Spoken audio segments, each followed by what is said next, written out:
ದುರ್ಯೋಧನ ಯಾವಾಗಲೂ ಕಿಂತು ಪರಂತು ಅಂದ್ಕೊಂಡೇ ಇರ್ತೀಯ ನೀನು ಯಾವಾಗಲೂ ಅಂತ ಬೈತಾನೆ. ಆದರೆ ಅಂದ್ಕೊಂಡಿರ್ತೀಯ ಯಾವಾಗಲೂ ಅಂತೇಳಿ. ಒಬ್ಬ ರಾಜನೀತಿಜ್ಞನಾಗಿ ಒಬ್ಬ ಮಂತ್ರಿಯಾಗಿ ಅವನನ್ನು ಗುರುತಿಸೋದಕ್ಕೆ ಹೋಗಲಿಲ್ಲ. ಕಾರಣ ಏನು ಅಂದರೆ ಉಳಿದವರ ಅಬ್ಬರ.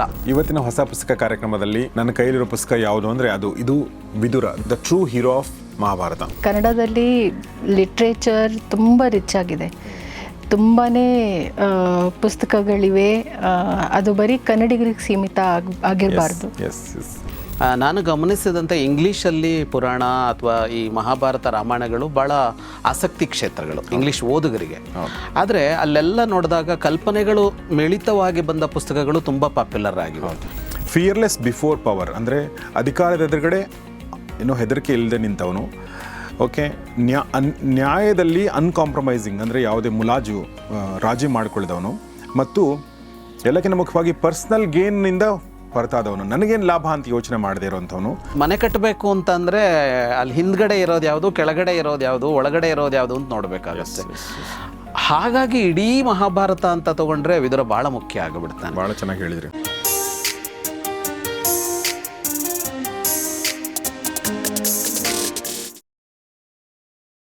ಸ್ನೇಹಿತರೆ ನಮಸ್ಕಾರ. ಗೌರಿ ಶಕ್ಕಿ ಸ್ಟುಡಿಯೋದ ವಿಶೇಷ ಕಾರ್ಯಕ್ರಮ ಹೊಸ ಪುಸ್ತಕ, ನಿಮಗೆಲ್ಲ ಆತ್ಮೀಯ ಸ್ವಾಗತ. ನಾನು ಗೌರಿ ಶಕ್ಕಿ. ಇವತ್ತಿನ ಹೊಸ ಪುಸ್ತಕ ಕಾರ್ಯಕ್ರಮದಲ್ಲಿ ನನ್ನ ಕೈಲಿರೋ ಪುಸ್ತಕ ಯಾವುದು ಅಂದರೆ ಇದು Vidura, the true hero of Mahabharata. Vidura ಅಂದ ತಕ್ಷಣ ನಮಗೆ ನೆನಪಿಗೆ ಬರೋದು ಏನು ಅಂತಂದ್ರೆ ನಮ್ಮ ಜಗದೀಶ್ ಶರ್ಮಾ ಸಂಪತ್ ಸರ್. ಯಾಕೆಂದ್ರೆ ಅವರು ವಿದುರನ ಬಗ್ಗೆ ಒಂದು ಪುಸ್ತಕ ಆಲ್ರೆಡಿ ಬರೆದಿದ್ದಾರೆ. ನೆನಪಿಗೆ ಬಂದದ್ದು ಒಳ್ಳೇದು ಕೂಡ, ಯಾಕೆಂದ್ರೆ ಅದೇ ಪುಸ್ತಕದ ಇಂಗ್ಲಿಷ್ ಅನುವಾದ ಇದು. ಹೀಗಾಗಿ ಇವತ್ತು ಈ ಪುಸ್ತಕದ ಮೂಲ ಲೇಖಕರು ಮತ್ತು ಅನುವಾದಕಿ ಇಬ್ಬರು ನಮ್ಮೊಂದಿಗಿದ್ದಾರೆ. ಬನ್ನಿ ಸ್ವಾಗತಿಸೋಣ ಜಗದೀಶ್ ಶರ್ಮಾ ಸಂಪ ಅವ್ರನ್ನ. ಸರ್, ಕಾರ್ಯಕ್ರಮಕ್ಕೆ ಸ್ವಾಗತ. ನಮಸ್ಕಾರ. ನಮಸ್ತೆ. ಮತ್ತು ಈ ಪುಸ್ತಕವನ್ನು ಇಂಗ್ಲಿಷ್ಗೆ ಅತ್ಯಂತ ಅದ್ಭುತವಾಗಿ ಅನುವಾದ ಮಾಡಿರುವಂಥ ಅಶ್ವಿನಿ ಭಟ್ ನಮ್ಮೊಂದಿಗಿದ್ದಾರೆ. ಅಶ್ವಿನಿ ಅವರು, ವೆಲ್ಕಮ್ ಟು ದ ಶೋ. ನಮಸ್ತೆ.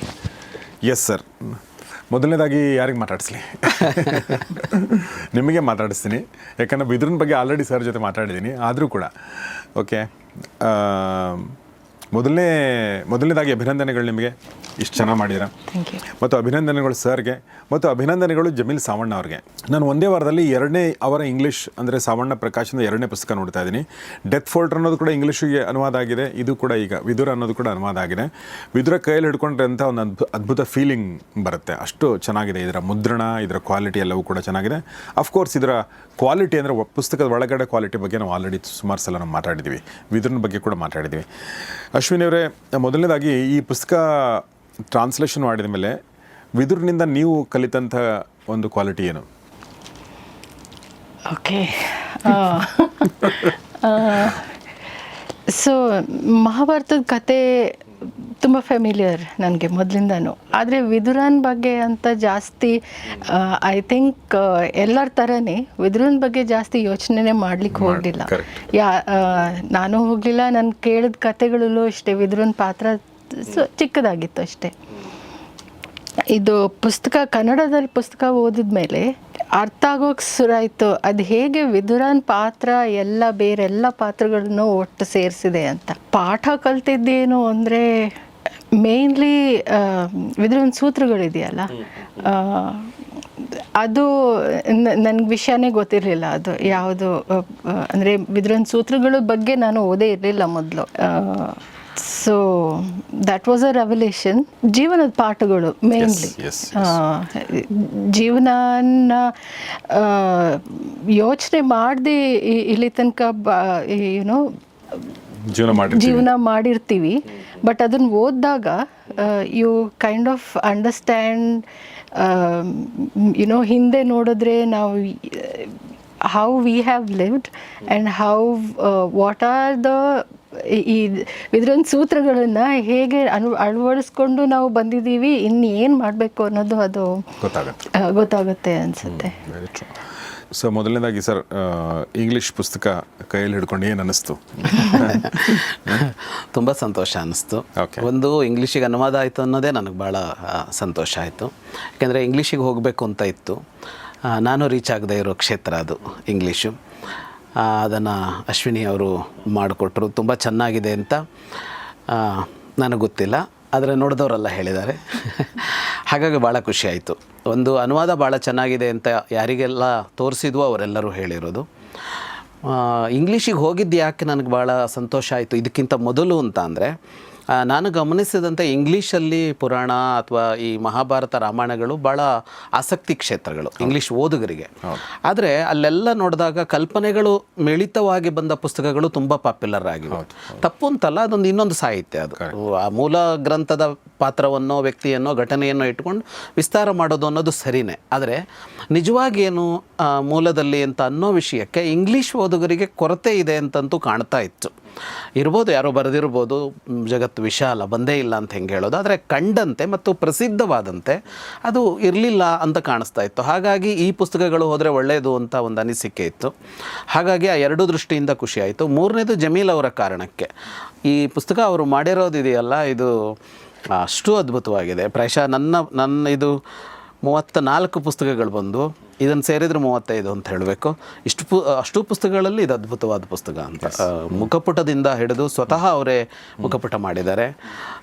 ಇದರ ಕ್ವಾಲಿಟಿ ಅನ್ನೋದಿದೆಯಲ್ಲ, ಇದು ಒಂದು ಅಂತಾರಾಷ್ಟ್ರೀಯ ಗುಣಮಟ್ಟದ ಪುಸ್ತಕವಾಗಿ ತಂದಿದ್ದಾರಲ್ಲ. ಅದು ನೀವು ಪುಸ್ತಕ ಹಿಡ್ಕೊಂಡಾಗ ಅಂತಂದ್ರಲ್ಲ, ಅದು ಬೇರೆಯೇ ಒಂದು ಇದನ್ನು ಕೊಡುತ್ತೆ, ಬೇರೆನೇ ಅನುಭೂತಿ. ಇದರ ಮುಖಪುಟ ನೋಡಿದರೆ ವಿದುರ ಹೀಗೆ ಇದ್ನ ಅಂತ ಅನಿಸುತ್ತೆ. ಅಷ್ಟು ಚೆನ್ನಾಗಿದೆ ಇದರ ಮುಖಪುಟ. ಅಂದರೆ ಅಷ್ಟು ಆ ಒಂದು ಆದರೂ ಆ ಗುಣಗಳು ಇದೆ ಈ ಮುಖದಲ್ಲಿ ಕಾಣ್ತವೆ, ವಿದುರನ ಗುಣಗಳು. ಸರ್, ಮೊದಲನೇದಾಗಿ ಇನ್ನೊಂದು ಪ್ರಶ್ನೆ ಕೇಳಬೇಕು ಅಂದ್ಕೊಂಡಿದ್ದು, ನಾವು ಯಾಕೆ ವಿದುರನ ಅವಜ್ಞೆ ಮಾಡಿದ್ದೀವಿ ಅಂತ. ನೀವು ಅಂದರೆ ನಾವು ಬೆಳಕು ಚೆಲ್ಲಿದ್ದು ನೀವು, ಬಟ್ ಇದಕ್ಕಿಂತ ಮುಂಚೆ ನಾವು ವಿದುರ ಅಂತಂದರೆ ಒಂಥರ ಪಾಸಿಂಗ್ ಕ್ಯಾರೆಕ್ಟರ್, ಒಂಥರ ಸುಮ್ಮನೆ ಒಂದಷ್ಟು ಬೇಕಲ್ವಾ ಮಾತಾಡೋಕ್ಕೆ ಅನ್ನೋ ಥರ ಇತ್ತು. ನಾನು ಮುಂಚೆ ಕೂಡ ಒಂದು ಸಲ ಹೇಳಿದ್ದೆ, ಹಳೆ ಮಹಾಭಾರತದಲ್ಲಿ, ದೂರದರ್ಶನ ಮಹಾಭಾರತದಲ್ಲಿ ಕೂಡ ದುರ್ಯೋಧನ ಯಾವಾಗಲೂ ಕಿಂತು ಪರಂತು ಅಂದ್ಕೊಂಡೇ ಇರ್ತೀಯ ನೀನು ಯಾವಾಗಲೂ ಅಂತ ಬೈತಾನೆ. ಆದರೆ ಅಂದ್ಕೊಂಡಿರ್ತೀಯ ಯಾವಾಗಲೂ ಅಂತೇಳಿ. ಸೊ ಬಟ್ ಆದರೆ ಅನ್ನೋರು ಬೈಕಲ್ವ ಲೈಫಲ್ಲಿ. ಹೌದು, ಸೊ ಅದು ಸರಿನೇ. ಆದರೆ ಅನ್ನೋದು ಇದೆಯಲ್ಲ, ಅದು ಏನೋ ನಮ್ಮ ಮುಂದೆ ಆಗೋ ಅನಾಹುತನ ತಪ್ಪಿಸುತ್ತೆ. ಆದರೆ ಅನ್ನೋ ಶಬ್ದ ಇದೆಯಲ್ಲ ಸರ್, ಅದು ಎಷ್ಟು ಅಂದರೆ, ಈ ಆದರೆ ಅನ್ನೋ ಶಬ್ದ ಎಲ್ಲಿ ಹುಟ್ಕೊಳ್ಳುತ್ತೆ ಅಂದರೆ, ವಾಸ್ತವ ಒಂದಿದೆ, ಏನೋ ನಡೆದಿದೆ, ಈ ನಡೆದಿದ್ರ ಮೇಲೆ ತೀರ್ಮಾನ ಮಾಡೋಕ್ಕಾಗಲ್ಲ ಅಂತ ಅಂದಾಗ ಆದರೆ ಅಂತ ಶುರುವಾಗತ್ತೆ. ಆಗ ಭೂತಕಾಲ ಮತ್ತು ಭವಿಷ್ಯತ್ ಕಾಲ ಎರಡನ್ನೂ ಇಟ್ಕೊಂಡು ಯೋಚನೆ ಮಾಡಬೇಕಾಗತ್ತಲ್ಲ. ಅಂಥ ಸಂದರ್ಭಗಳಲ್ಲೆಲ್ಲ ಆದರೆ ಅಂತ ಬರುತ್ತೆ. ಅವನು ಹಂಗೆ ಮಾಡ್ದ, ಆದರೆ ಯಾಕೆ ಮಾಡ್ದ ಅಂದರೆ ಅಂತ ಹಿಂದಕ್ಕೆ ಹೋಗ್ತೀವಿ. ಇದು ಸರಿ ಇದೆ ಆದರೆ ಅಂತ, ಆದರೆ ಇದು ಕ್ಲಿಕ್ ಆಗಲ್ಲ, ಇದು ಯಶಸ್ವಿ ಆಗಲ್ಲ ಅಂತ ಭವಿಷ್ಯತ್ ಕಾಲಕ್ಕೆ ಹೋಗ್ತೀವಿ. ಅಂದರೆ ವಾಸ್ತವ ಪೂರ್ಣ ಸತ್ಯ ಅಲ್ಲ, ವಾಸ್ತವಕ್ಕೆ ಏನೋ ಸೇರಬೇಕು ಅಂತ ಹೇಳುವಾಗ ಆದರೆ ಅಂತ ತಗೋತೀವಲ್ಲ. ಹಾಗಾಗಿ ಈ ಕಿಂತು ಪರಂತು ಭಾಳ ಶಕ್ತಿ ಇದೆ. ವಿದುರ ಏನು ಅಂದರೆ, ಅವನು ವಾಸ್ತವವನ್ನು ಅವಜ್ಞೆ ಮಾಡದವನಲ್ಲ, ಬಿಟ್ಟವನಲ್ಲ. ಅಲ್ಲೇನು ನಡೀತಾ ಇದೆಯೋ ಅದಕ್ಕೆ ಇದ್ದವನು. ಅಂದರೆ ಈಗ ಓಡೋಗ್ತೀವಲ್ಲ ನಾವು, ಇದು ಸರಿಯಲ್ಲ ಅಂತ ಅಂದ್ಕೂಡಲೇ ಓಡೋಗ್ತೀವಿ, ನಮಗೆ ಇಷ್ಟ ಆಗೋಲ್ಲ ಅಂತ ಅಂದ್ಕೂಡಲೇ ಓಡೋಗ್ತೀವಿ. ಅವನು ಹೆಂಗಿದ್ದನೋ ಅದಕ್ಕೆ ಸಂಪೂರ್ಣ ವಿರುದ್ಧವಾಗಿ ಅವನು ಸುತ್ತ ನಡೀತಾ ಇತ್ತು. ಆದರೆ ಅವನು ಪಲಾಯನ ಮಾಡಲಿಲ್ಲ ಅನ್ನೋದೇನು ಹೇಳುತ್ತೆ ಅಂದರೆ, ವಾಸ್ತವವನ್ನು ನಾವು ಸ್ವೀಕಾರ ಮಾಡ್ತಾ ಇದ್ದೀವಿ, ಒಪ್ಕೊಂಡು ಹೋಗ್ತಾ ಇದ್ದೀವಿ ಅನ್ನೋದನ್ನು ಹೇಳುತ್ತೆ. ಆದರೆ ಅದನ್ನೇ ನಾನು ಇಟ್ಕೊಳ್ತೀನ ಅಂದರೆ ಇಲ್ಲ, ಅದನ್ನು ಸರಿಪಡಿಸೋದಕ್ಕೆ ಪ್ರಯತ್ನ ಪಡ್ತೀನಿ, ಇನ್ನೇನೋ ಒಂದು ಕೆಲಸ ಮಾಡ್ತೀನಿ ಅಂತ ಇದೆಯಲ್ಲ, ಅದೇ. ಹಾಗಾಗಿ ಕಿಂತು ಪರಂತುನೇ ವಿದುರ ಅಂದರೂ ತಪ್ಪೇನಿಲ್ಲ, ನೀವು ಹೇಳಿರೋದು ಚೆನ್ನಾಗೇ ಇದೆ. ಆ ಕೆಲಸ ಮಾಡಿದವನು ಏನಾಯಿತು, ಯಾಕೆ ಅವನು ಒಂಥರ ಅಷ್ಟು ಪ್ರಧಾನ ಸ್ಥಾನಕ್ಕೆ ಬರಲಿಲ್ಲ ಅಂದರೆ, ನನ್ನ ಕೃಷ್ಣ ಭಕ್ತ ಅಂತ ನಮ್ಮ ಕಲಾ ಪ್ರಪಂಚ ಅವನನ್ನು ಭಾಳ ಚೆನ್ನಾಗಿ ನೋಡಿರೋದಿದೆ. ಕೃಷ್ಣ ಭಕ್ತ ಅಂತ ನೋಡಿರೋದಿದೆ. ಅದರಲ್ಲಿ ಏನು ಘಟನೆ ಅಂದರೆ, ಅವನ ಮನೆ ಕೃಷ್ಣ ಬರ್ತಾನಲ್ಲ ಸಂಧಾನದ ಹೊತ್ತಲ್ಲಿ, ಆಗ ಅವರೇನು ಚಿತ್ರಣ ಕೊಟ್ಟಿದ್ದಾರೆ, ವಿದುರ ಬಹಳ ಬಡವನ ಮನೆಗೆ ಕೃಷ್ಣ ಬಂದ ಅಂತ ಇಟ್ಟುಕೊಂಡು, ಕೊಡೋದಕ್ಕೇನೂ ಇರಲಿಲ್ಲ, ಒಂದು ಹುಂಡ ಹಾಲು ಕೊಟ್ಟ, ಅದು ಕ್ಷೀರಸಾಗರವಾಗಿ ಆಸ್ತಿನಪುರದ ರಸ್ತೆಯಲ್ಲಿ ಹರಿತು ಅಂತಲ್ಲ. ಹೀಗೆ ಅವನನ್ನು ಭಕ್ತನನ್ನಾಗಿ ನೋಡಿರೋದು ಹೊರತುಪಡಿಸಿ ಒಬ್ಬ ರಾಜನೀತಿಜ್ಞನಾಗಿ, ಒಬ್ಬ ಮಂತ್ರಿಯಾಗಿ ಅವನನ್ನು ಗುರುತಿಸೋದಕ್ಕೆ ಹೋಗಲಿಲ್ಲ. ಕಾರಣ ಏನು ಅಂದರೆ, ಉಳಿದವರ ಅಬ್ಬರ. ಅಲ್ಲಿ ಇದ್ದವರೆಲ್ಲ ಅಬ್ಬರದವರೇ ಆಗಿದ್ದರು. ಈಗ ಇವನ ಪಕ್ಕದಲ್ಲೇ ಇವನಂತೆಯೇ ಇದ್ದ ಭೀಷ್ಮ ಅಂತ ತಗೊಂಡ್ರೆ, ಇಷ್ಟೇ ಪ್ರಬುದ್ಧ, ಇಷ್ಟೇ ರಾಜನೀತಿಜ್ಞ, ಯಾವುದು ಸರಿ ಯಾವುದು ತಪ್ಪು ಅಂತ ಗೊತ್ತಿರೋನು ಹೌದಾದರೂ, ಅವನ ವ್ಯಕ್ತಿತ್ವ ಅನ್ನೋದಕ್ಕೆ ಭಾಳ ಅದು ಕಲರ್ಫುಲ್ ಆದ ವ್ಯಕ್ತಿತ್ವ ಭೀಷ್ಮನದ್ದು. ಅದರ ಪಕ್ಕದಲ್ಲಿ ವಿದುರ ಕಾಣಿಸ್ಲಿಲ್ಲ. ಇನ್ನೊಂದು ಕಡೆ ದ್ರೋಣಾಚಾರ್ಯರಿದ್ದರು, ಅವರ ಪಕ್ಕದಲ್ಲಿ ವಿದುರ ಕಾಣಿಸ್ಲಿಲ್ಲ. ಮತ್ತು ದುರ್ಯೋಧನಾದಿಗಳು ಇವರೆಲ್ಲರ ನಡುವೆ ಅವನು ನಮಗೆ ಕಾಣಿಸದೆ ಹೋಗ್ಬಿಟ್ಟ ಅವನು. ಆದರೆ ಅಶ್ವಿನಿ ಅವರು ಆವಾಗ ಒಂದು ಮಾತು ಹೇಳಿದ್ರಲ್ಲ, ಅವನು ಎಲ್ಲರನ್ನ ಒಂದು ಈ ಕೂಡಿಸಿಟ್ಟುಕೊಂಡು ಹೋದ ಅಂತ ಇದೆಯಲ್ಲ, ಅದನ್ನು ಅವನು ಮಾಡ್ತಾ ಹೋದ. ಅಲ್ಲಿ ವಿದುರ ಇದ್ದಾನೆ. ನಮ್ಗೇನಾಗತ್ತೆ ಅಂದರೆ ಯಾವುದು ಎಲ್ಲವನ್ನ ಜೋಡಿಸ್ಕೊಂಡಿದೆಯೋ ಅದು ಮರೆಯಲ್ಲಿದ್ದು ಬಿಡತ್ತಲ್ಲ, ನಮಗದು ಗೊತ್ತಾಗೋಲ್ಲ, ಅದು ಕಾಣಿಸೋಲ್ಲ. ಅದನ್ನು ಹುಡುಕ್ಬೇಕಾಗತ್ತೆ ನಾವು. ಯಾಕೆಂದ್ರೆ ಮನೆ ಕಟ್ಟಬೇಕು ಅಂತಂದರೆ ಅಲ್ಲಿ ಹಿಂದ್ಗಡೆ ಇರೋದು ಯಾವುದು, ಕೆಳಗಡೆ ಇರೋದು ಯಾವುದು, ಒಳಗಡೆ ಇರೋದು ಯಾವುದು ಅಂತ ನೋಡಬೇಕಾಗತ್ತೆ.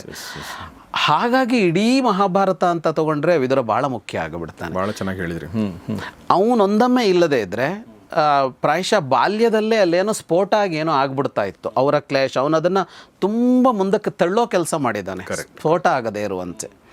ಹಾಗಾಗಿ ಬಹಳ ದೊಡ್ಡ ಕಾರ್ಯ ಅವನದ್ದು. ನನಗೆ ಒಂದು ಅಂದರೆ ನೀವು ಹೇಳ್ತಿರ್ಬೇಕಾದ್ರೆ ಅನಿಸಿದ್ದು ನೋಡಿ, ಅಂದರೆ ದುರ್ಯೋಧನನ ಮನೆಯಲ್ಲಿದ್ದಾನೆ, ಅಂದರೆ ಒಂಥರ ದುರ್ಯೋಧನ ಹಂಗಲ್ಲಿದ್ದಾನೆ ಅಂತ ಹೇಳ್ಬೋದು.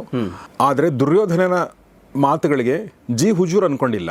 ಓಕೆ, ಅಂದರೆ ತಪ್ಪುಗಳನ್ನ ಆತ ವಿರೋಧಿಸಿದಾನೆ, ಆಯಾ ಕ್ಷಣದಲ್ಲಿ ವಿರೋಧಿಸ್ತಾನೆ. ಎಟ್ ದ ಸೇಮ್ ಟೈಮ್ ಅಲ್ಲಿಂದ ತ್ಯಾಗ ಕೂಡ ಮಾಡಿಲ್ಲ. ನೀವು ಸರಿ ಇಲ್ಲ, ಹಿಂಗೆ ನಾನು ಹೋಗ್ತೀನಿ ಅಂತನೂ ಇಲ್ಲ. ಹೌದು, ಅಲ್ಲಿ ಇದ್ದುಕೊಂಡೇ ಅವ್ರನ್ನ ವಿರೋಧಿಸ್ಕೊಂಡಿರೋದಿದೆಯಲ್ಲ, ಅವ್ರ ತಪ್ಪುಗಳನ್ನ, ಅಂದರೆ ಅವ್ರನ್ನಲ್ಲ, ಅವ್ರ ತಪ್ಪುಗಳನ್ನ ವಿರೋಧಿಸ್ಕೊಂಡಿರೋದಿದೆಯಲ್ಲ, ಅದು ಎಂಥ ಒಂದು ಕ್ವಾಲಿಟಿ ನೋಡಿ ಅದು. ಹೌದು ಅಲ್ವಾ? ಹೌದು. ನೀವು ಏನು ಮಾಡ್ತೀವಿ ಯೂಶ್ವಲಿ ಅಂತಂದ್ರೆ ನಾವು ಒಂದು ಹೊಂದಾಣಿಕೆ ಮಾಡ್ಕೋತೀವಿ, ಇಲ್ಲಿಂದ ಅಲ್ಲಿ ಹೋಗ್ತೀವಿ. ಹೌದು ಹೌದು. ಜೊತೆಲಿ ಇದ್ಕೊಂಡು ಅದನ್ನು ಸರಿ ಮಾಡುವಂಥ ನಿರಂತರ ಪ್ರಯತ್ನ ಮಾಡೋದಿದೆಯಲ್ಲ, ಅದು ವಿದುರ, ಅದಕ್ಕೆ ವಿದುರ ಸಾಕ್ಷಿ ಅಂತ. ಹೌದು, ಅದಕ್ಕೆ ತುಂಬ ಗಟ್ಟಿತನ ಬೇಕು ಅದಕ್ಕೆ. ಅಂದರೆ ನೀವು ಹೇಳಿದಾಗೆ ರಾಜಿ ಮಾಡ್ಕೊಂಡ್ಬಿಡ್ತೀವಿ ನಾವು, ಅವರಂತೆ ಹೋಗ್ತೀವಿ. ಇಲ್ಲ ಆಗಲ್ಲಪ್ಪ ಅಂತ ಎದ್ದು ಹೋಗ್ತೀವಿ. ಇದು ಅಲ್ಲೇ ಇದ್ದು ಆಗದೆ ಇದು ಸರಿಯಲ್ಲ ಅಂತ ಹೇಳ್ಕೊಳ್ತಾನೆ, ಯಾರನ್ನ ಮೇಲಿರೋರಿಗೆ ಹೇಳ್ಕೊಳ್ತಾನೆ, ಅವರ ಕೆಲಸಗಳನ್ನು ಮಾಡ್ತಾ. ಈಗ ಅವ್ರಿಗೆ ವಿರೋಧಿಯಾಗಿ ಉಳ್ಕೊಂಡಿಲ್ಲ. ಕರೆಕ್ಟ್. ಈಗ ಅಲ್ಲೇ ಕೂತ್ಕೊಳ್ಳೋದು. ಈಗ ನಮ್ಮ ಇವತ್ತಿ ಹೇಳಬೇಕು ಅಂದರೆ ಭಿನ್ನಮತೀಯರು ಅಂತ ಇರ್ತಾರಲ್ಲ, ಭಿನ್ನಮತೀಯ ಚಟುವಟಿಕೆ ಮಾಡ್ತಾ ಕೂರಲಿಲ್ಲ ಅಲ್ಲಿ ಅವನು. ಇನ್ಯಾರನ್ನೋ ಕರ್ಕೊಂಬಂದು ಇವನನ್ನು ಪಟ್ಟದಿಂದ ಇಳಿಸೋದು, ಇನ್ಯಾವುದೋ ರಾಜನಿಗೆ ಇದನ್ನು ಕೊಡೋದು ಮಾಡಿಲ್ಲ, ಅಂಥದ್ದೇನೂ ಮಾಡಿಲ್ಲ. ಇವರ ಪರವಾಗೇ ಇದ್ದಾನೆ, ರಾಜ್ಯಭಾರ ಚೆನ್ನಾಗಿ ನಡೆಯುವಂತೆಯೇ ನೋಡ್ಕೊಂಡಿದ್ದಾನೆ. ಆದರೆ ಇವರು ತಪ್ಪುಗಳನ್ನು ಹೇಳ್ಕೊಂಡಿದ್ದಾನೆ, ಸರಿ ಮಾಡಬೇಕು ಅನ್ನೋದೇ ಗುರಿಯಲ್ಲಿದೆ ಅಂತಿದೆಯಲ್ಲ. ಇದಕ್ಕೆ ವಿವೇಕ ಬೇಕು, ಅದ್ರ ಜೊತೆ ಭಾಳ ಧೈರ್ಯ ಸ್ಥೈರ್ಯ ಎರಡೂ ಬೇಕು, ಒಂದು ಸ್ಥಿರತೆ ಬೇಕು. ಅದಿಲ್ಲ ಅಂದರೆ ಅಲ್ಲಿಂದ ಎದ್ದು ಹೊರಟೋಗೋಣ ಅಂತ ಅನಿಸ್ತಿರತ್ತೆ. ನೋಡಿ, ಇದರಿಂದ ಬ್ಲರ್ ಬಂದರೆ ಹಿನ್ನುಡಿ ಬರೆದಿರೋಂಥದ್ದು ಜೋಗಿ ಅವರು ತಮ್ಮ ಸಂಪಾಸರ ಹೇಳ್ತಾರೆ, ಭಾಳ ಚೆನ್ನಾಗಿದೆ. Vidura never over a crown, ಅಂದರೆ ಯಾವಾಗೂ ಆತ ಕಿರೀಟ ಧರಿಸಿಲ್ಲ. ಯೆಟ್ ಹಿ ಸ್ಟುಡ್ ಅಬೌವ್ ಕಿಂಗ್ಸ್, ರಾಜರಿಗಿಂತ ಮೇಲೆ ಇದ್ದ. In an age consumed by ambition, deception and war, he remained the unwavering voice of the conscience. ಅಂದರೆ ಅಲ್ಲಿ ಒಂದು ಮಹತ್ವಾಕಾಂಕ್ಷೆ ಇತ್ತು, ಮೋಸ ಇತ್ತು, ಯುದ್ಧ ಇತ್ತು. ಅಂದರೆ ಅಂಥವು ತುಂಬಿಕೊಂಡಿರುವ ವಾತಾವರಣದಲ್ಲಿ ಆತ ತನ್ನ ಆತ್ಮಸಾಕ್ಷಿಯ ಒಂದು ಧ್ವನಿಯಾಗಿದ್ದ. ಯೂಶ್ವಲಿ ನಾವು ಅದರಲ್ಲಿ ಕಳೆದು ಹೋಗ್ಬಿಡ್ತೀವಿ. ನಿಮ್ಮ ಮನಸ್ಸಿನ ಮಾತು ಯಾರೂ ಕೇಳಲ್ಲ, ನಮ್ಮ ಮನಸ್ಸಿನ ಮಾತು ನಾವೇ ಕೇಳಲ್ಲ. ಆದರೆ ಅದನ್ನು ಕೇಳುವಂಥ ವ್ಯಕ್ತಿಯಾಗಿದ್ದ. ಫಿಯರ್ಲೆಸ್ ಬಿಫೋರ್ ಪವರ್, ಅಂದರೆ ಅಧಿಕಾರದ ಎದುರುಗಡೆ ಏನೋ ಹೆದರಿಕೆ ಇಲ್ಲದೆ ನಿಂತವನು. ಓಕೆ, ನ್ಯಾಯದಲ್ಲಿ ಅನ್ಕಾಂಪ್ರಮೈಸಿಂಗ್, ಅಂದರೆ ಯಾವುದೇ ಮುಲಾಜು ರಾಜಿ ಮಾಡಿಕೊಳ್ಳದವನು. ಮತ್ತು ಎಲ್ಲಕ್ಕಿಂತ ಮುಖ್ಯವಾಗಿ ಪರ್ಸ್ನಲ್ ಗೇನ್ನಿಂದ ಹೊರತಾದವನು, ನನಗೇನು ಲಾಭ ಅಂತ ಯೋಚನೆ ಮಾಡದೇ ಇರೋವಂಥವನು. He chose truth when silence was safer. ಅವನು ಸುಮ್ಮನೆ ಇದ್ದರೆ ಸೇಫ್ ಆಗಿರ್ಬೋದಿತ್ತು, ಆದರೆ ಸತ್ಯ ಏನು ಅದನ್ನು ಆತ ಹೇಳೋಕ್ಕೆ ಪ್ರಯತ್ನ ಪಟ್ಟ. His wisdom shaped kingdoms, warned against catastrophe and continues to illuminate the path of ethical leadership. Through fresh insights and compelling interpretation, this book reveals Vidura not merely as a character of the Mahabharata, but as its moral center. The statesman, the philosopher, guardian of dharma, whose timeless vision speaks powerfully to every generation. ಅಂದರೆ ಇವತ್ತಿಗೂ ಕೂಡ ಇದು ಅನ್ವಯ ಆಗುವಂಥ ಮತ್ತು relate ಆಗುವಂಥ ವಿಚಾರಗಳು ಅನ್ನೋದನ್ನು ಜೋಗಿಯವರು ತುಂಬ ಸಾರವತ್ತಾಗಿ ಅದನ್ನು ಹೇಳಿದ್ದಾರೆ. ಅದನ್ನು ಅದ್ಭುತವಾಗಿ ಟ್ರಾನ್ಸ್ಲೇಷನ್ ಮಾಡಿದ್ದಾರೆ ನಮ್ಮ ಅಶ್ವಿನಿ ಅವರು. ಸೊ ನಮಗೆ ಕನ್ನಡದಲ್ಲಿ ಅದ್ಭುತವನ್ನು ಅನುವಾದಕಿಯರು ತುಂಬ ಜನ ಬೇಕಾಗಿದೆ ಅಂತ ಅನಿಸುತ್ತೆ. ನೀವು ನಿಮ್ಮ 2ನೇ ಪುಸ್ತಕ, ಇದು 3ನೇ ಪುಸ್ತಕ ಪಬ್ಲಿಷ್ ಆಗಿರೋದು, 2ನೇ ಪುಸ್ತಕ. ನಾನು ಈಗಾಗಲೇ ಹೇಳಿದೆ, ಡೆತ್ ಫೋಲ್ಡರ್ ಅಂತ ರಂಗಸ್ವಾಮಿ ಮೂಕನಹಳ್ಳಿ ಅವ್ರದ್ದು ಕೂಡ ಟ್ರಾನ್ಸ್ಲೇಷನ್ ಮಾಡಿದ್ದಾರೆ, ಮತ್ತು ಇದನ್ನು ಟ್ರಾನ್ಸ್ಲೇಷನ್ ಮಾಡಿದ್ದಾರೆ. ನೋಡಿ, ಎರಡರ ಭಾವ ಬೇರೆ, ಎರಡರ ಭಾಷೆ ಬೇರೆ ಅಲ್ವಾ? ಸೊ ಹೇಗೆ ನೀವು ಮಾಡಿದ್ರಿ, ಹೇಗೆ ಸಾಧ್ಯ ಆಯಿತು? ಸೊ ಡೆತ್ ಫೋಲ್ಡರ್ ನಾನ್ ಫಿಕ್ಷನ್, ಅದರಲ್ಲಿ ಕತೆ ಬರೆಯೋ ಅವಕಾಶನೇ ಇಲ್ಲ. ಸರಿ, ಸೊ ಅದು ಇದಕ್ಕಿಂತ ಸ್ವಲ್ಪ ಸುಲಭನೇ ಆಯಿತು ಅಂತ ಹೇಳ್ಬೋದು. ಆದರೂ ಅದರಲ್ಲಿ ಇತ್ತು, ನನ್ನ ಫೈನಾನ್ಸ್ ನನ್ನ ಏರಿಯಾನೇ ಅಲ್ಲ, ನನ್ನ ವಿಷಯನೇ ಅಲ್ಲ. But death folder was full of financial talk. ಆದರೂ ಇದನ್ನು ಬರೆಯುವಾಗ ಅನುವಾದ ಮಾಡೋದು ಅಂದರೆ ಲ್ಯಾಂಗ್ವೇಜಲ್ಲಿ I couldn't do it word to word. Obviously ಇದರ ಕನ್ನಡದ ಅದ್ರ ಫೀಲಿಂಗ್ ಇಮೋಷನ್ಸ್ ಎಲ್ಲನೂ ಹಾಗೆ ಬರಬೇಕು. ಬಟ್ ಅದು ಸೆಂಟೆನ್ಸ್ ಟು ಸೆಂಟೆನ್ಸ್ ಹಂಗೆ ಅನುವಾದ ಮಾಡಿದ್ರೆ ಇಟ್ಕೊಳಕ್ಕಾಗಲ್ಲ. ಭಾವಾನುವಾದ ಅಂತ ಹೇಳ್ತಾರಲ್ಲ, ಹಂಗೆ ಮಾಡಬೇಕಾಗಿತ್ತು. ಓದ್ದೆ ಪ್ರತಿ ಪ್ಯಾರಾಗ್ರಾಫ್ ಕೂಡ ಓದ್ಬಿಟ್ಟು ಅದನ್ನು ಟ್ರಾನ್ಸ್ಲೇಟ್ ಮಾಡಿ ಆಮೇಲೆ ಅದನ್ನು ಚೇಂಜ್ ಮಾಡಿ. So it was a process. ನಾನು ಕಲಿತಾ ಇದ್ದೀನಿ ಇವಾಗ. I am not an experience translator. But ಬರಿತಾ ನನಗೆ ಕರೆಕ್ಷನ್ ಮಾಡಿಕೊಂಡೇ ಹೋದೆ. ಅಂದರೆ ಈ sentence this doesn't sound natural in English ಅಂತ. ಸೊ ಕನ್ನಡದ ಭಾವಾರ್ಥ ಬರಬೇಕು, ಬಟ್ ಅದು ಇಂಗ್ಲೀಷಲ್ಲಿ ಒರಿಜಿನಲ್ ಆಗಿ ನ್ಯಾಚುರಲ್ ಆಗಿ ಬರ್ದಿರೋ ಹಂಗೂ ಇರಬೇಕು. ಅದು ಓದಿದಾಗ ಜನರಿಗೆ I am reading a translation ಅಂತ ಗೊತ್ತಾಗಬಾರ್ದು, ಅನ್ನಿಸ್ಬಾರ್ದು. ಸೊ ಅದು ಸ್ವಲ್ಪ ಇದು ಮಾಡುವಾಗ ಸ್ವಲ್ಪ ಕಾಂಪ್ಲಿಕೇಟೆಡ್ಡೇ ಆಯಿತು. ಡೆತ್ ಫೋಲ್ಡರ್ ಸ್ವಲ್ಪ ಸುಲಭನೇ, ಬಿಕಾಸ್ ಅದರಲ್ಲಿ ಮೋಸ್ಟ್ಲಿ ದೇವರ್ ಪಾಯಿಂಟ್ಸ್, ಬುಲೆಟ್ ಪಾಯಿಂಟ್ಸ್ ಎಲ್ಲ, ಅದು ಸುಲಭ ಇತ್ತು.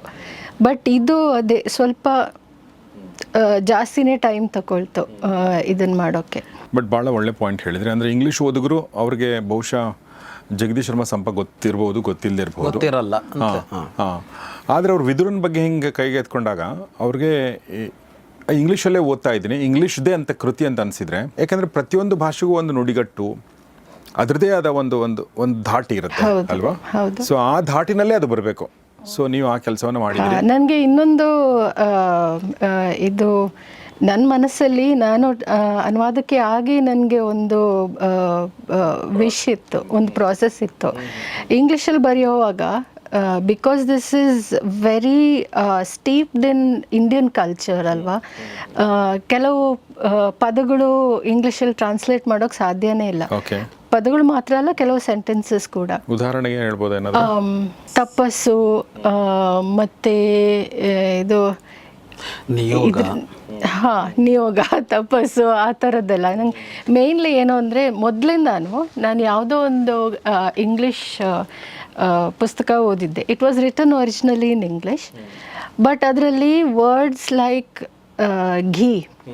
ಘೀ ಅಂತಿರೋದನ್ನು, ತುಪ್ಪ ಅಂತ ಇರೋದನ್ನು ಇಂಗ್ಲೀಷಲ್ಲಿ ಘೀ ಅಂತ ಬರೆಯೋ ಬದಲು ಇಟ್ ವಾಸ್ ಕ್ಲಾರಿಫೈಡ್ ಬಟರ್ ಅಂತ ಬರೆದಿದ್ರು. For the global audience to understand ಅಂತ ಆಗಿರ್ಬೋದು ಅದು. ಬಟ್ ಘೀ ಅಂತ ಬರೆದ್ರೆ ಏನು ತಪ್ಪು? ಬಟ್ ಘೀ ಇಂಗ್ಲೀಷ್ ವರ್ಡ್ ಆಗಿದೆ ಇಲ್ಲಿಗ ಆಲ್ರೆಡಿ, ತುಂಬ ಇವಾಗ ಆಗಿದೆ, ಇದೊಂದು 10 ವರ್ಷ ಮೊದಲು ಆಗಿರಬೇಕು. ಬಟ್ ಅದೇ ಕ್ಲಾರಿಫೈಡ್ ಬಟರ್ ಅಂತ ಬರೆದಿದ್ದು ನಂಗೆ ಅದು ಸರಿನೇ ತೋರಿಸ್ಲಿಲ್ಲ. ಆವಾಗಲೇ ಅಂದ್ಕೊಂಡೆ ನಾನು, ಟ್ರಾನ್ಸ್ಲೇಟ್ ಮಾಡುವಾಗ ಅಥವಾ ಇಂಗ್ಲೀಷಲ್ಲಿ ಇಂಡಿಯನ್ ಆಥರ್ಸ್ ಇಂಗ್ಲೀಷಲ್ಲಿ ಬರೆಯುವಾಗ ಅಬೌಟ್ ಇಂಡಿಯನ್ ಸ್ಟೋರಿ ಬರೆಯುವಾಗ you have to be honest about our culture also. ನಮ್ಮ ಕಲ್ಚರನ್ನು ಡೈಲ್ಯೂಟ್ ಮಾಡಿಬಿಟ್ಟು ಗ್ಲೋಬಲ್ ಆಡಿಯನ್ಸ್ಗೆ ಅರ್ಥ ಆಗಬೇಕು ಅಂದರೆ it is like your you're not doing full justice to where your roots are. Yes, very true. Right? So local culture, local traditions, local emotions, adella very different to the global culture. Yes, correct? So ಅದು ಅನುವಾದ ಮಾಡಿದಾಗ ಅಥವಾ ಇಂಗ್ಲೀಷಲ್ಲಿ ನಾವು ನಮ್ಮ ಕತೆ ಬರೆಯುವಾಗ we have to tell the world we are like this. Yes. Not dilute ourselves to make ourselves understand to the other. Yes. ಆಮೇಲೆ ಅದನ್ನ ಅಂಡರ್ಸ್ಟ್ಯಾಂಡ್ ಅದು ಅಕಸ್ಮಾತ್ ಆಗಲ್ಲ ಅಂದ್ರೆ ಕೆಳಗಡೆ ಫುಟ್ ನೋಟ್ ಮಾಡಿದ್ರಲ್ಲ, ಅವ್ರು ಮಾಡಿದ್ದಾರೆ. ಉದಾಹರಣೆಗೆ ದಿಗ್ವಿಜಯ ಅಂತ. ದಿಗ್ವಿಜಯ ನಾವು ಕನ್ನಡದಲ್ಲಿ ಆರಾಮಾಗಿ ಹೇಳ್ಕೊಂಡು ಹೋಗ್ತೀವಿ, ಭಾರತೀಯ ಭಾಷೆಯಲ್ಲಿ ಅರ್ಥ ಆಗ್ಬಿಡುತ್ತೆ ಜನಕ್ಕೆ, ಅದಕ್ಕೆ ಬೇಕಾಗಿಲ್ಲ. ಬಟ್ ದಿಗ್ವಿಜಯ ತೆಗೆದು ಇಂಗ್ಲೀಷಲ್ಲೇ ಅವ್ರು ಮೇಲ್ಗಡೆನೆ ಕೊಟ್ಟರೆ ಮೇಲ್ಗಡೆ ಅದರ ಕಂಟೆಂಟಿನ ಗುಣಮಟ್ಟ ಹಾಳಾಗುತ್ತೆ ಅಂತ ಅವ್ರು ಅಲ್ಲಿ ದಿಗ್ವಿಜಯ ಅಂತ ಉಳಿಸ್ಕೊಂಡು ಕೆಳಗಡೆ ಅದಕ್ಕೆ ಫುಟ್ ನೋಟ್ ಕೊಟ್ಟರು. ಹಾಗೇನೆ ರಾಜಸೂಯ ಅಂದರೆ, ರಾಜಸೂಯಾಗ ಅಂದರೆ ಅದು ಹೆಂಗಿದೆ ಏನು ಮಾಡ್ತಾರೆ ಅಂತ ಗೊತ್ತಿಲ್ಲದಿದ್ರು ಭಾರತೀಯರಿಗೆ ಅದೊಂದು ಯಜ್ಞ ಅಂತ ಗೊತ್ತಾಗುತ್ತೆ. ಅವನಿಗೆ ರಾಜಸೂಯ ಅಂದರೆ ಹೊರಗಡೆ ಅವನಿಗೆ ಏನೂ ಗೊತ್ತಾಗಲ್ಲ. ಆ ಮೇಲ್ಗಡೆ ರಾಜಸೂಯ ಅನ್ನೋದನ್ನು ಹೇಳಬೇಕು ಅಂದರೆ ಅಲ್ಲೇ ಒಂದು ಪ್ಯಾರ ಬರಿಬೇಕು, ಅವಾಗ ಅದು ಸಾಹಿತ್ಯ ಹಾಳಾಗುತ್ತಲ್ಲ. ಅಲ್ಲೆಲ್ಲ ಅವರು ತುಂಬ ಕೆಲಸ ಮಾಡಿದ್ದಾರೆ, ಆ ಥರ ಫುಟ್ ನೋಟ್ಗಳನ್ನು ಕೊಟ್ಕೊಂಡು ಹೋಗಿ ಒಳ್ಳೆ ಕೆಲಸ ಮಾಡಿದ್ರಿ. ಪ್ರತಿಯೊಂದು ಭಾಷೆನಲ್ಲೂ ಕೂಡ ಅಂದರೆ ಕೆಲವೊಂದು ನೆಟಿವ್ ವರ್ಡ್ಗಳಿರ್ತವೆ, ಯಾಕೆಂದ್ರೆ ಅದು ನೆಟಿವ್ ಕಲ್ಚರ್ ಆಗಿರುತ್ತೆ. ಆ ನೆಟಿವ್ ಕಲ್ಚರ್ಗೆ ನೆಟಿವ್ ವರ್ಡ್ ಇರುತ್ತೆ. ಇನ್ನೊಂದು ಭಾಷೆನಲ್ಲಿ ಆ ಶಬ್ದ ಯಾಕಿರಲ್ಲ ಅಂದ್ರೆ ಅದು ಅಲ್ಲಿರಲ್ಲ, ಆ ವಿಷಯನೇ ಅಲ್ಲಿರಲ್ಲ. ನನಗೆ ಯಾವಾಗಲೂ ಅನಿಸೋದು, ಬಿಸ್ನೆಸ್ ವಿಚಾರಕ್ಕೆ ಸಂಬಂಧಪಟ್ಟಂತೆ ನಾವು ಕನ್ನಡಕ್ಕಿಂತ ಇಂಗ್ಲೀಷಲ್ಲಿ ಅದ್ಭುತವಾಗಿ ಬರಿಬೋದು. ನಾನು ಯಾವಾಗಲೂ ಹೌದು. ಇಂಗ್ಲೀಷಲ್ಲಿ ನಾವು ಓದಿದ ಬಿಸ್ನೆಸ್ ಪುಸ್ತಕಗಳು ತುಂಬ ಚೆನ್ನಾಗಿ ಅರ್ಥ ಆಗ್ತವೆ, ತುಂಬ ಕನ್ವಿನ್ಸಿಂಗ್ ಅನ್ನಿಸ್ತವೆ. ಅದನ್ನು ಕನ್ನಡದಲ್ಲಿ ಟ್ರಾನ್ಸ್ಲೇಷನ್ ಮಾಡಿರ್ತಾರಲ್ಲ ಒಂದು ಸ್ವಲ್ಪ ಕಳೆದು ಹೋಗಿದೆ ಅಂತ ಅನಿಸುತ್ತೆ. ಆ ಒಂದು ಫೀಲಿಂಗ್ ಸಿಗಲ್ಲ. ಬಿಕಾಸ್ ಅಂದರೆ ಒಂದು ಭಾಷೆಯ ಜನ ಯಾವುದರಲ್ಲಿ ಮಾಹಿರಾಗಿದ್ರು, ಎಕ್ಸ್ಪರ್ಟ್ ಆಗಿದ್ರು, ಅದು ತುಂಬ ಚೆನ್ನಾಗಿ ಆ ಭಾಷೆ ತುಂಬ ಚೆನ್ನಾಗಿ ಬೆಳೆದಿರುತ್ತೆ ಅಲ್ವಾ. ಈಗ ನಮ್ಮ ಭಾರತೀಯ ಭಾಷೆಗಳು ನಮ್ಮ ಈ ಅಂತರಂಗದ ಒಂದು ವ್ಯವಹಾರಗಳಿದೆಯಲ್ಲ ಇದರಲ್ಲಿ ತುಂಬ ಚೆನ್ನಾಗಿ ಬೆಳೆದಿದೆ. ಹೀಗಾಗಿ ಈ ಉದಾಹರಣೆಗೆ ನೋಡಿ, ನಂಗೆ ಲೆಗಸಿ ಅನ್ನೋ ವರ್ಡ್ ಇಂಗ್ಲೀಷಲ್ಲಿ ಇದೆಯಲ್ಲ, ಆ ಲೆಗಸಿ ಕನ್ನಡದಲ್ಲಿ ಪ್ರಾಪರ್ ಆಗಿರೋ ವರ್ಡ್ ಇದೆ ಅಂತ ನನಗೆ ಅನ್ಸೋದೇ ಇಲ್ಲ. ಪರಂಪರೆ ಅಂತ ಅಂತೀವಿ, ಬಟ್ ಇಟ್ಸ್ ನಾಟ್ ಪರಂಪರೆ ಅಲ್ಲ ಲೆಗಸಿ ಅಂದರೆ. ಹೆರಿಟೇಜ್ ಪರಂಪರೆ. ಲೆಗಸಿಗೆ ಏನು ವರ್ಡ್ ಇದೆ ಹೇಳಿ? ಇಲ್ಲ ಆ್ಯಕ್ಚುಲಿ. ಹಾಂ, ಸೊ ನಾವು ಲೆಗಸಿ ಅಂತಲೇ ಬಳಸ್ತೀನಿ ನಾನು. ಹಾಂ, ಅದೇ ನನ್ನ ಐಡಿಯಾನೂ ಅಷ್ಟೇ. ಇವಾಗ ಇಂಗ್ಲೀಷ್ ಟು ಕನ್ನಡ ಟ್ರಾನ್ಸ್ಲೇಟ್ ಮಾಡುವಾಗಲೂ ಅಷ್ಟೇ, if there is a popular English word, ಅಂದರೆ ವೆಲ್ ನೋನ್ ಇಂಗ್ಲೀಷ್ ವರ್ಡ್, ಅದನ್ನು ಕನ್ನಡಕ್ಕೆ ಯಾರಿಗೂ ಗೊತ್ತಿಲ್ಲದೆ ಪದ ಯೂಸ್ ಮಾಡುವ ಬದಲು ಅಥವಾ ಇನ್ವೆಂಟ್ ಮಾಡೋ ಬದಲು it is better to retain that English word that everybody already is familiar with. ಕೆಳಗಡೆ ನೀವು ಅದೇ ಹಾಗೆ ಮಾಡ್ತೀನಿ. ಅಂದರೆ ಅರ್ಥ ಆಗಬೇಕು ಜನರಿಗೆ. Like somebody who is not familiar with Indian culture, ಅಥವಾ ಈವನ್ ಕನ್ನಡ ವರ್ಡ್ಸ್ ಲೈಕ್ ಮ್ಲೇಚ್ಛ ಅಂದರೆ ಏನು ಅಂತ ಜನರಿಗೆ ಗೊತ್ತಿರಲ್ಲ. ಮ್ಲೇಚ್ಛ ಅಂದರೆ, ಬಟ್ ಅದು ಅಲ್ಲಿ ನಾನು ಎಕ್ಸ್ಪ್ಲನೇಷನ್ ಕೊಟ್ಟರೆ ಅದು ಅದರ ಫ್ಲೋ ಹೋಗುತ್ತೆ ಕತೆದು. ಸೊ ಬಟ್ ಜನರಿಗೆ ಅರ್ಥನೂ ಆಗಬೇಕು. ಮ್ಲೇಚ್ಛ ಅಂದರೆ ಏನು, ಅದು ಸುಮ್ಮನೆ ವರ್ಡ್ ಅರ್ಥ ಗೊತ್ತಿಲ್ಲದೆ ಓದ್ಕೊಂಡು ಹೋದರೆ ಅವ್ರ ಕತೆನೂ ಅಷ್ಟು ಅರ್ಥ ಆಗಲ್ಲ.